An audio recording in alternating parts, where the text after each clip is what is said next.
It was meant to be just another Friday, nothing remarkable. She mentioned a work event, just a little get-together for her team to toast a new client. Nothing extravagant, she said. Kept it casual, called it low-key, told me I'd be bored stiff with all the marketing chatter. Pick me up around midnight, she added, spritzing perfume on her collarbone without even meeting my eyes. I didn't think twice at the time, but now, replaying it all, the clues were hard to miss. The lingerie she put on beneath the sleek black dress, no explanation given. The pause when I asked who'd be attending. The flicker in her smile when I offered to drive her. She waved me off, said she'd call an Uber. It was just simpler that way. But something in her tone twisted inside me, settled like a stone in my chest. For the first time in ages, I didn't feel like her partner. I felt like an afterthought. Still, I didn't want to make a scene or come off as insecure. Jealousy was never really my thing. But when something feels wrong, it burrows into your gut and hums like static. So, at 10:15, instead of sitting on the couch like I said I would, I grabbed my keys. I didn't call, didn't text. I just drove. I had to see it with my own eyes. The place wasn't far, tucked in a quiet, polished neighborhood, the kind that didn't match a junior marketing team's budget. That was the first real sign. I parked a couple blocks away, killed the lights, and started walking. Music floated out from the house, blending with the easy murmur of voices and soft laughter drifting through the warm night. It wasn't a raucous scene, just well-mannered conversation wrapped in carefully crafted charm. I didn't go in. Something told me to hold back, to watch.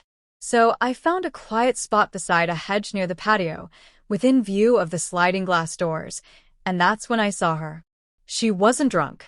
Not even close. She looked calm, poised, wearing that black dress she once said was only for me. And she was kissing someone. Not a careless, boozy mistake. It was intentional, slow, intimate. The kind of kiss that speaks of history, of comfort, of knowing. My fingers dug into the coarse edge of a nearby wall, but I hardly noticed. My eyes locked on the man beside her. His face was hidden at first, just his arm around her waist, like it belonged there. Then he shifted, and I saw him. Elias. Her ex. The one she said had broken her. The one she cried about and swore she never wanted to see again. The past she insisted was buried. But clearly, it wasn't. I could have walked away. I could have turned around, driven off, pretended I didn't witness any of it. But I didn't. I went to the front door, knocked once, and stepped inside. Conversations faded one by one as people turned to look. Some watched. Others looked away. She saw me almost instantly. Her expression turned ghostly. She pulled away from Elias like that could somehow undo what I'd seen. He looked confused, then suddenly understood. "You didn't tell him?" he said loud enough to cut through the room. She said nothing, just stared at me, silently begging me not to believe what I already knew. "You didn't tell him about us," Elias repeated, and something inside me cracked.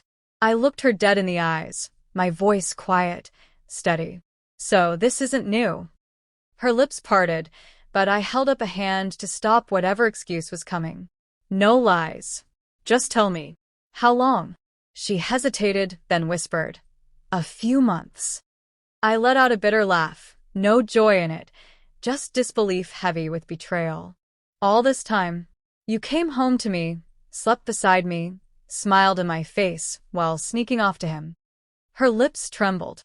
Elias looked uncomfortable now, shifting his weight like he suddenly regretted being there. "He reached out first," she mumbled. "I didn't plan any of this. It just happened." "No," I said sharply. "You didn't get swept up. You got used to lying. That's not an accident. That's a choice. That's cowardice." Silence pressed in from all sides. "I came tonight because I cared enough to drive across the city and pick you up," I told her. "But you weren't planning on leaving with me, were you?" I turned to go. She grabbed my arm. "Please," she whispered. "Don't leave like this. We need to talk." I gently pulled free. "You didn't want to talk when you were in his arms," I said without turning back.